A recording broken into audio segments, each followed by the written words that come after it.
les interrompre. Masquinongé. Merci beaucoup, M. le Président. Je remercie la collègue pour son discours. Écoutez, c'est assez décevant de voir le Parti conservateur présenter une motion omnibus où il mélange tous les dossiers, mais ils identifient des choses qui sont fondamentales, entre autres les gens à faible revenu qui ont de la misère présentement à cause de l'inflation importante.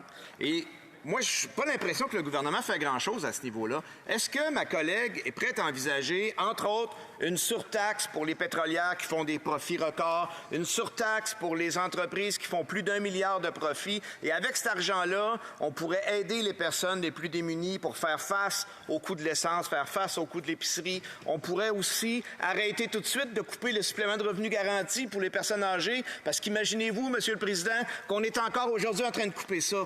Donc, j'aimerais avoir de l'action. J'aimerais l'entendre là-dessus. Merci. L'honorable secrétaire parlementaire. Monsieur le Président, j'apprécie beaucoup cette question parce que nous aussi, on croit que tout le monde doit payer sa juste part. C'est justement la raison pour laquelle nous avons mis une taxe sur les banques qui ont fait des profits énormes pendant la pandémie. On a proposé de mettre en place une taxe de luxe aussi sur les avions, les bateaux très chers parce qu'on voit à quel point c'est important de continuer de soutenir les Canadiens vulnérables.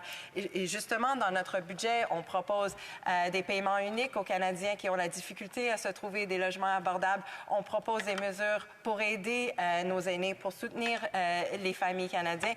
Alors, je pense que nous sommes tout à fait d'accord sur le principe et j'apprécie aussi la suggestion du Bloc de taxer les pétrolières. Nous allons regarder ça aussi. Merci, Monsieur le Président.